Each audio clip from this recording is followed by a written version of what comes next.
정도로 투자가 가능한 물건입니다. 이 개발 사업을 역세권 활성화 사업이다라고 생각하시면 됩니다. 작은 규모에서 적은 조합원들이 높은 용적률을 받고 이 높은 용적률 자체가 사업성이기 때문에 동의를 확보하는 데 비교적 어렵지 않다라는 가장 적합한 사업지가 용산이거든요. 그러면 상가 주민분들이 아파트를 원한다 라고 하면 아파트를 줄 수 있게 구조를 짜야 되고 현실적인 접근을 해야 돼요. 시간을 내서 가성비를 따져봐야 돼요. 용산뿐만 아니라 서울 전역에서 지금 2억대로 투자할 수 있는 물건 자체가 접하는 것 자체도 쉽지가 않습니다. 안녕하세요. 지부집주의 윤세리입니다. 여러분, 오늘은 용산을 찾아왔습니다. 용산하면 요즘 역세권 활성화 사업이라고 엄청 많이 뜨고 있거든요. 이게 근데 사실 재개발이랑 어떤 게 다른 점이 있는지, 절차들은 어떻게 되는지 많이 혼란스러워 하세요. 그래서 오늘 여러분들에게 아주 속 시원하게 개념부터 절차까지 설명해 주실 도시정비사업 전문가 박현우 소장님을 모시고 함께 이야기 나눠보겠습니다. 안녕하세요. 네, 안녕하세요. 도시정비사업 전문가 박현우입니다. 오늘은 이 용산 역세권 활성화 사업에 대해서 제가 아는 만큼에 대해서 최대한 자세하게 설명드리도록 하겠습니다. 좋습니다, 소장님. 사실 저도 역세권 활성화 사업 딱 듣자마자 이게 뭐지? 그냥 재개발이면 재개발 아닌가? 굉장히 혼란스러웠어요. 맞아요. 이 개념부터 혹시 설명해 주실 수 있을까요? 역세권 활성화 사업에 대해서 대부분 사람들이 혼동하고 있는 사업이 역세권 시프트 사업이 있거든요. 네. 많이 혼동을 하세요. 역세권 시프트 사업 같은 경우에는 말 그대로 주택 공급을 위한 개발 사업이다라고 보시면 되고요.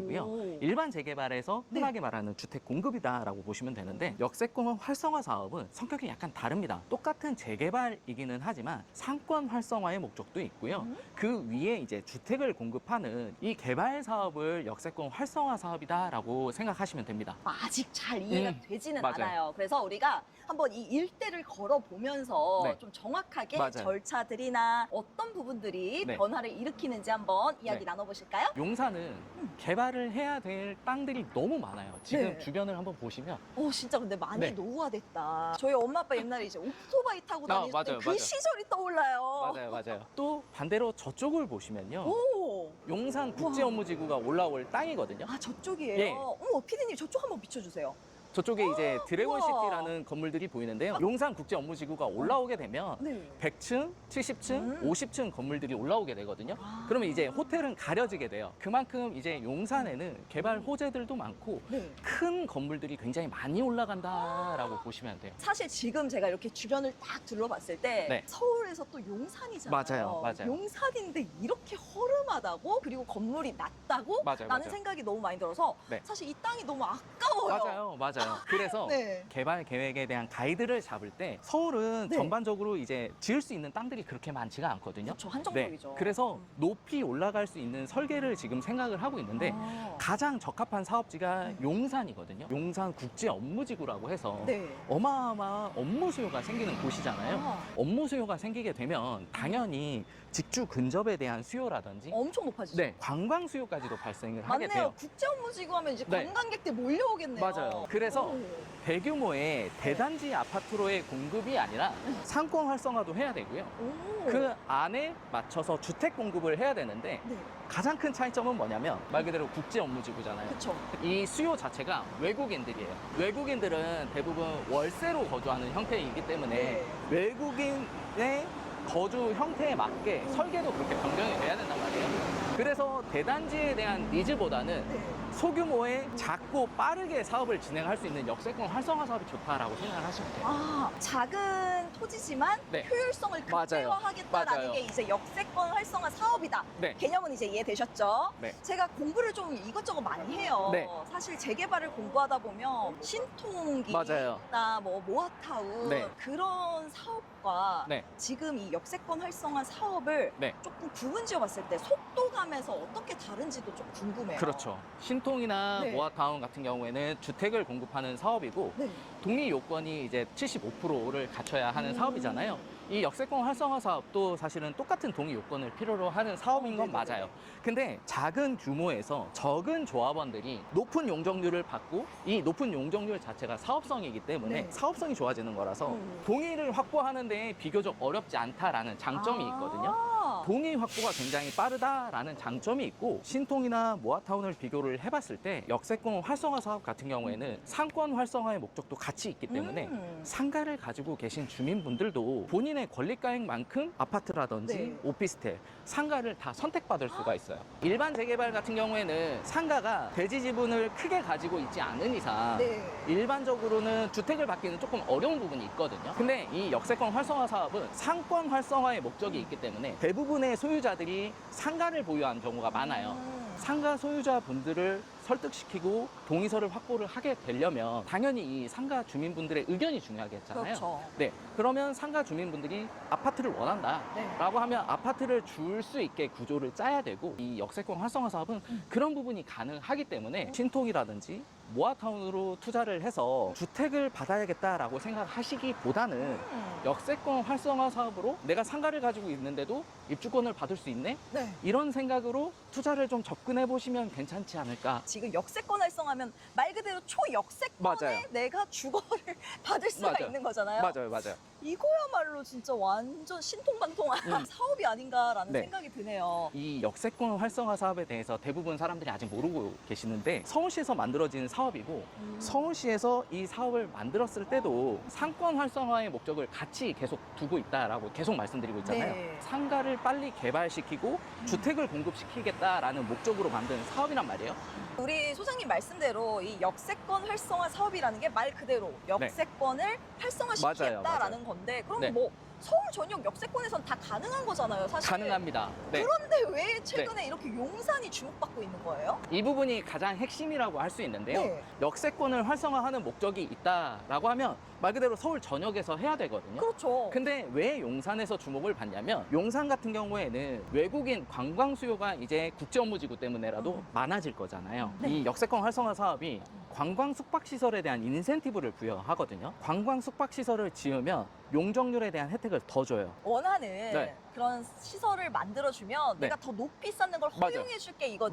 맞아요. 말 그대로 서울 모든 전역에 역세권 반경에서 다 이루어지면 좋은데, 관광 숙박시설이 소비되는 공간을 찾아서 투자를 해야 되는 게 이 역세권 활성화 사업의 포인트거든요. 그래서 용산이구나. 네, 맞아요. 사실은 작은 면적에서 적은 조합원으로 빠르게 갈 수는 있어요. 근데 그래도 한 7년 정도는 걸릴 거니까 용산국제업무지구의 입주 시기에 맞춰서 이 역세권 활성화 사업이 진행된다라고 하면 관광 수요에 이런 니즈를 맞출 수가 있잖아요. 네. 그래서 용산에 투자를 할 때는 역세권 활성화 사업을 투자를 하는 게 좋다라고 저는 말씀드리고 싶습니다. 네. 여기 어딘가에 네. 제 친한 친구가 네. 재개발 아하, 투자를 네, 네. 10년 전에 했어요. 아이고. 10년 전에. 네. 아, 이제 빨리 10년이면 자기가 아파트를 받아서 이제 신혼집으로 들어갈 수 있을 거라고 네. 꿈을 꿨는데 네. 강간부소식. 그렇죠. 네, 그럴 수밖에 너무 없는 게. 속상해하는데 그거랑 이제 비교했을 때 네. 어떻게 역세권 활성화 사업은 네. 조금 더 속도가 빠를까요? 빠르죠. 빠른데 제가 이제 말씀드릴 내용은 네. 친구분한테 전달해 주지 마세요. 그래요? 야, 보지 마라. 너 보지 마. 내가 네. 경고했다? 왜 그러냐면 사실은 용산에서 개발 사업을 진행하는 곳들이 많아요. 원효로 1가부터 2, 3, 4가에 대해서 개발 사업을 진행을 하고 있는데, 진행됐다라고는 하지만 작은 규모의 아파트가 지어지는 것 외에는 네. 뭐 크게 개발되는 사업지들이 없단 말이에요. 딱히 막 그런 게 보이진 않더라고요. 맞아요. 용산 국제 업무지구가 생기면 네. 정문 메인 출구 쪽이 되는 게 원효로 3가예요. 원효로 3가에는 사실은 이 사업지 안에서도 6개 블록으로 쪼개져서 사업이 진행이 돼요. 다 세분화해서 네. 또 쪼개는 거구나. 네. 한 덩어리로 해서 아파트를 지어야 됨에도 불구하고 네. 그렇게 진행을 할 수밖에 없는 게, 용산에는 말 그대로 이제 선장들이 많아서 네. 지금 배가 산으로 가고 있는 모습이거든요. 아, 되게 힘들어요. 네. 용산은 말 그대로 업무지구잖아요. 그래서 학군에 대한 수요가 굉장히 약해요. 학군에 대한 수요가 거의 없다시피 하는 지역이기 때문에 네. 용산에서는 사실은 대단지 아파트가 별로 필요하지 않다라고 저는 생각을 하거든요. 업무지구가 이제 계속 올라오게 되면 외국인 수요들이 많아질 거고, 네. 이 외국인 수요로 인해서 월세가 좋아지는 이런 투자처인 거지, 용산은 대단지의 커뮤니티를 조성을 하면서 네. 학군 수요가 새롭게 몰려 들어오는 지역은 아니란 말이에요. 용산 국제업무지구가 생기면 2차, 3차 이 관련된 사업을 하는 벤더 업체들이 계속적으로 들어온단 말이에요. 네네. 그래서 지금 용산 국제업무지구뿐만 아니라 전자상가에 대한 재개발 사업도 있고 그 뒤쪽으로 이제 2차 벤더 사업지들이 AI랑 ICT 특구로 개발 사업이 묶여 있어요. 뭐 얘기만 들으면 사업 속도도 그렇고 뭐 그렇죠. 이게 목적도 좋고 네. 다 좋다 이거예요. 네. 그래서 용산에 네. 투자를 하려면 네. 어느 정도의 금액이 필요한지가 좀 네. 궁금해요. 많은 개발 사업들이 일어나고 있는 곳인데 네. 투자 금액도 만만치가 않습니다. 지금 용산에 투자를 하려면 한 10억 정도는 들어요. 10억이요? 네. 잠깐만요. 너 부자구나. 밥 사라 너 진짜 너 그때 나한테 얻어먹었잖아. 10억이요? 네. 아, 만만치 않은데요? 만만치 않죠. 네. 원효로 1가 같은 경우에는 투자금 한 10억 정도 들어가고 원효로 3가나 4가 투자를 한다라고 하면 적어도 5억 이상은 들어가야 되거든요. 아, 조금 너무 부담되는데요, 네. 그러면? 근데 중요한 건 네. 이 원효로 쪽에 투자를 한 10억에서 뭐 적게는 5억 정도 투자를 한다라고 해서 사업이 진행이 되느냐? 제 친구 봐봐요. 제 친구 지금 10년째 기다리고 맞아요, 있어요. 맞아요. 네. 그것도 하나의 문제란 말이에요. 개발 사업은 사실은 서울시가 추구하는 방향에 맞는 걸로 개발 사업이 진행이 돼야 된단 말이에요. 어쨌든 이제 시랑 같이 의견이 잘 맞아요, 조율이 맞아요. 돼야 이것도 속도도 빨라지는 거죠. 그렇죠, 네. 그렇죠.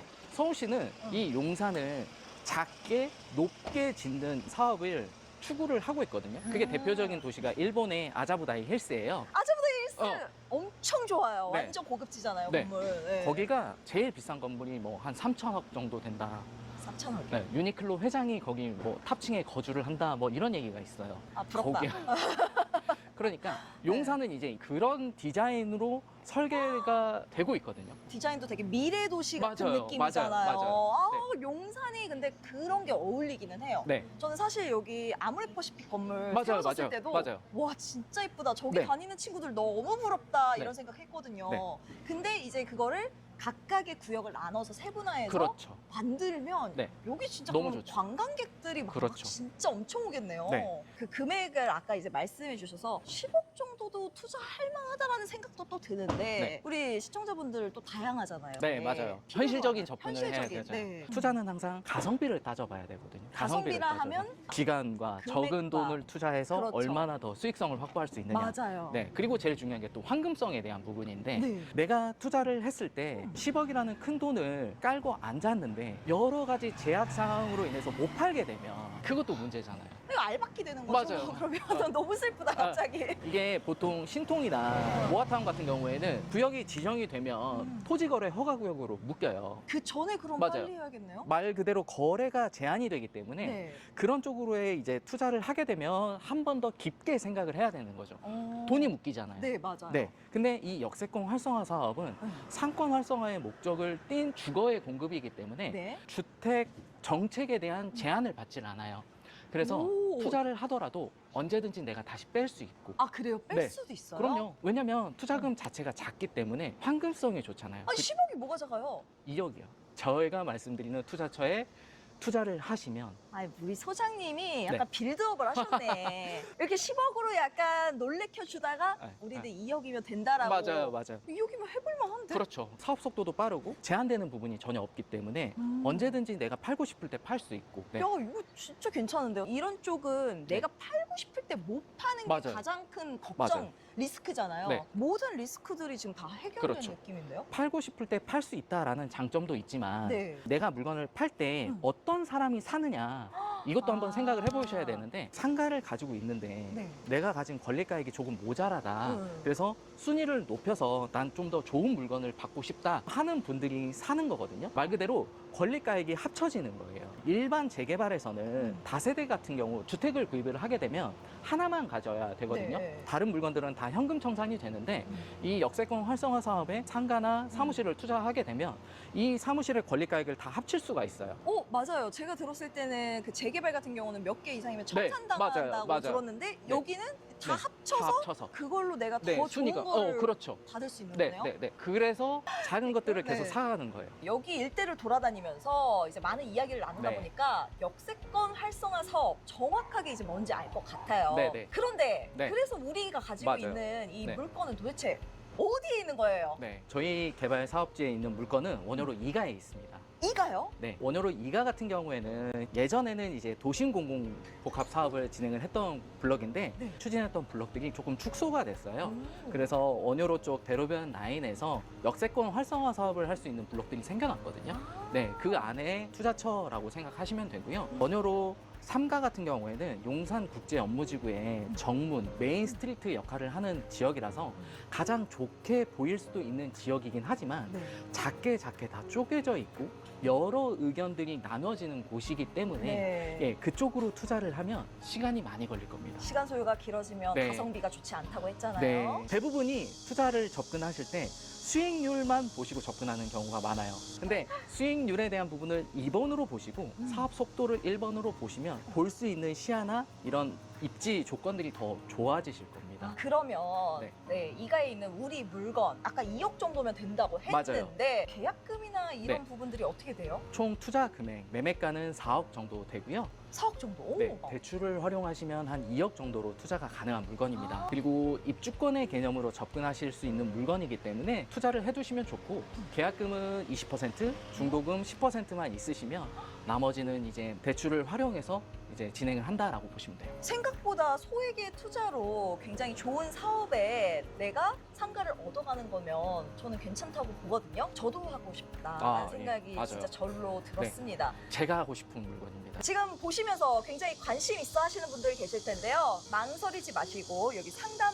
번호로 연락 주시면 우리 소장님께서 아주 친절하게 모든 것들을 설명해 주실 겁니다. 빠르게 연락 부탁드리겠고요. 우리 소장님 마지막으로 어필 한마디 부탁드리겠습니다. 용산뿐만 아니라 서울 전역에서 지금 2억대로 투자할 수 있는 물건 자체가 접하는 것 자체도 쉽지가 않습니다. 개발 사업지가 아닌 지역에 일반 빌라를 사실 때도 사실은 투자금이 2억이 훨씬 넘어가거든요. 근데 이 용산에 국제 업무지구가 생기는데 용적률을 1000% 이상 받을 수 있는 사업지에 2억을 투자한다. 이건 굉장히 메리트라고 생각을 합니다. 그래서 위 번호로 연락을 주시면 제가 친절하게 상담드리도록 하겠습니다. 소장님 오늘도 아주 유익한 투자 설명 너무나 감사합니다. 네. 저희는 다음에 더 좋은 정보로 찾아뵙도록 하겠습니다. 지금까지 지부집주의 윤세리 박현우였습니다. 감사합니다.